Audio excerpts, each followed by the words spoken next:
Vijay sir இந்த கட்சியை ஆரம்பிச்சதுலேருந்து இன்னைக்கு தமிழக முதல்வராக ஆன வரைக்குமே அவருடைய நண்பர் ஆன சஞ்சீவ் வந்து நிறைய இடங்கள்ல அவருக்கு உறுதுணையாக நின்றுருக்காரு. அதுலேயும் முக்கியமாக வேற நிறைய பேருக்கு அவர் வந்து எம்எல்ஏ சீட் கொடுத்தப்ப கூட எல்லாருமே சஞ்சீவை கேட்ட ஒரே விஷயம், உங்களை அவர் மறந்துட்டாரா இல்லை நீங்கள் கட்சியில் விருப்பம் இல்லையா அப்படிங்கிற மாதிரி நிறைய கேள்விகளை சஞ்சீவ் கிட்ட கேட்டதுக்கு அவர் சொன்ன ஒரே பதில் என்ன அப்படின்னு சொல்லிட்டு பார்த்தீங்கன்னா, என்னுடைய நண்பருக்கு அரசியலில் வரத்துக்கு மிகுந்த ஆர்வமாக இருக்குது, ஆனால் என்னை பொறுத்த வரைக்கும் எனக்கு சினி இண்டஸ்ட்ரி தான் ரொம்ப பிடிக்கும் அப்படிங்கிற மாதிரியும் சொல்லி விலகியிருந்தார். ஆனாலும் விஜய் சாரோட ஒவ்வொரு விஷயங்கள் விமர்சனத்துங்களுக்கும் அவர் உறுதுணையாக இருந்து கணவன் மனைவி 2 பேருமே கருத்து தெரிவிச்சுட்டு வந்தாங்க. இன்னொரு முக்கியமான விஷயம், கரூர் சம்பவத்தில் இருந்து அவருடைய விவாகரத்தில் இருந்து ஸ்வேரிங் செரமனியில இருந்து எல்லா விஷயங்களுக்கும் சஞ்சீவ் வந்து உறுதுணையாக இருந்திருக்காரு. முதல்வரோட அனைத்து விவகாரங்களையும் அவருடைய மனைவி பிரீத்தி கூட ரீசெண்டாக அவரை மீட் பண்ணி ஃபோட்டோஸ் எடுத்துட்டு வந்தாங்க. அந்த வகையில் அவருடைய அந்த விவாகரத்து சர்ச்சைக்கு முற்றுப்புள்ளி வைக்கிற மாதிரி ஒரு விஷயத்தை சொல்லியிருக்காரு நடிகர் சஞ்சீவ் சொன்ன விஷயங்கள் தான் இன்னைக்கு சமூக வலைதளங்களில் மிகுந்த அளவுக்கு ஒரு பரபரப்பை ஏற்படுத்தியிருக்கு அப்படின்னே சொல்லலாம். அவர் சொன்ன விஷயத்தை தான் இந்த வீடியோவில் நம்ம தெளிவாக பார்க்க போகிறோம். வீடியோக்குள்ளே போகிறதுக்கு முன்னாடி சேனலுக்கு புதியவராக இருந்தால் மறக்காம சேனலை சப்ஸ்கிரைப் பண்ணிக்கோங்க. வாங்க வீடியோக்குள்ளே போகலாம்.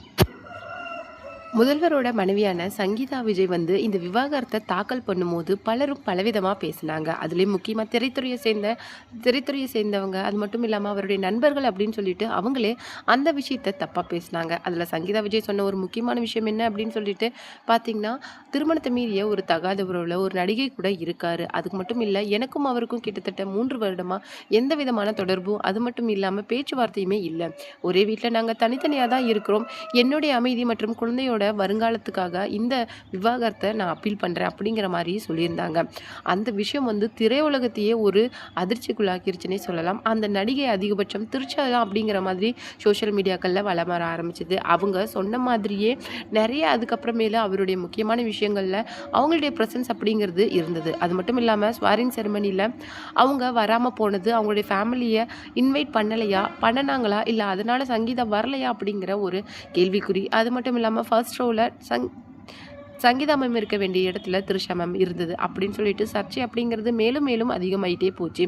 அது மட்டும் இல்லாமல் இப்போ ஜூலை 21 அவருடைய மகனோட முதல் படம் ரிலீஸ் ஆக போகுது. அதை தொடர்ந்து 18ஆம் தேதி ஆடியோ லான்ச் அப்படிங்கிறது இருக்க போகுது. அந்த ஆடியோ லான்ச்சுக்கு சங்கீதா மேடம் வருவாங்க அப்படிங்கிற மாதிரி ஒரு நியூஸ் அப்படிங்கிறது போயிட்டுருக்கு. அந்த நம்பகத்தகுந்த தகவலாக தான் இருக்குது. ஆனால் அந்த ஆடியோ லான்ச்சுக்கு முதல்வர் விஜய் வருவாரா அப்படிங்கிற ஒரு விஷயம்தான். அப்படியே வந்தாலும் அவங்க யார் மேடை ஏறி பேச போகிறாங்க அப்படிங்கிற பல்விதமான கேள்விகள் இருக்குது.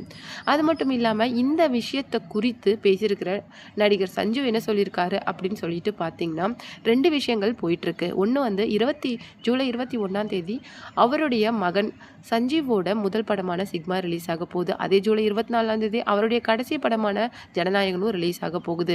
ஆனால் ஜனநாயகன் அடுத்த 2 நாட்கள் வரதுனால சிக்மா பெரிய அடி வாங்கும் அப்படிங்கிற மாதிரி சொல்லப்படுது. ஸோ அதோட ரிலீஸ் டேட்டை தள்ளி வைக்கிற மாதிரி ஒரு பேச்சுவார்த்தையும் போயிட்டுருக்குது. ஆனால் இல்லை பரவாயில்ல அப்படிங்கிற மாதிரியும் சஞ்சய் வந்து ஒரு பக்கம் சொல்லிட்டு இருக்காரு. ஆனால் இது எப்படி முடிய போகுது அப்படிங்கிற மாதிரியும் சொல்லப்படலை. ஏன்னா ஒரு வாரத்துக்கு அப்புறம் ரிலீஸ் ஆனால் அதில் எந்த விதமான பிரச்சனையும் கிடையாது. சஞ்சய் இதுக்கு என்ன சொல்லியிருக்காரு அப்படின்னு சொல்லிட்டு பார்த்தீங்கன்னா, விவாகரத்து அப்படிங்கிறது ஒரு மனுஷனோட தனிப்பட்ட விஷயம். அது மட்டும் இல்லாமல் நம்மளுடைய முதல்வரை பற்றி எல்லாருக்குமே நல்லா தெரியும். முக்கியமாக அவருடைய ரசிகர்களுக்கு எந்த அளவுக்கு ஒரு மனுஷன் மக்கள் மேலேயும் இல்லை அவருடைய ரசிகர்கள் மேலேயும் அன்பு அப்படிங்கிறத வச்சுருந்தா தன்னுடைய ஃபேமிலி விஷயத்தை கூட பொருட்படுத்தாமல் மக்கள் பணியில் 24 மணி நேரமும் இருக்க முடியும். அப்பேற்பட்ட ஆள் தான் நம்மளுடைய முதல்வர். அது மட்டும் இல்லாமல் அவருடைய மனைவி குழந்தைகளுக்கு முக்கியத்துவம் கொடுக்காம போயிடுவார் அப்படின்னு சொல்லிட்டு எப்போவுமே சொல்ல முடியாது.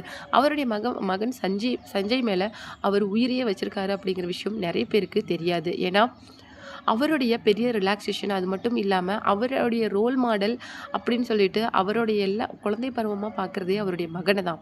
அப்படிங்கிற பட்சத்தில் சங்கீதா விஜயோ ஃபேமிலியோ விட்டு தரத்துக்கு ஒரு நாளும் விஜய் தயாராக இருக்க மாட்டார் அப்படிங்கிற ஒரு விஷயத்த ரொம்பவும் அழுத்தமாக சொல்லியிருக்காரு நடிகர் சஞ்சீவ். அது மட்டும் இல்லாமல் இந்த ரிலீஸ் பிரச்சனையால் என்ன ஆக போகுது இந்த மந்த் அப்படிங்கிறது தான் இப்போ பெரிய சர்ச்சையாகவும் போயிட்டுருக்குது. சிக்மா ஜனநாயகன் அப்படிங்கிற 2 படங்களுக்கு நடுவில் அப்பா சன் அப்படின்னு சொல்லிட்டு யார் விட்டு கொடுக்க போகிறாங்க அப்படிங்கிற ஒரு கேள்விக்குறியும் இப்போ எழுந்திருக்கு.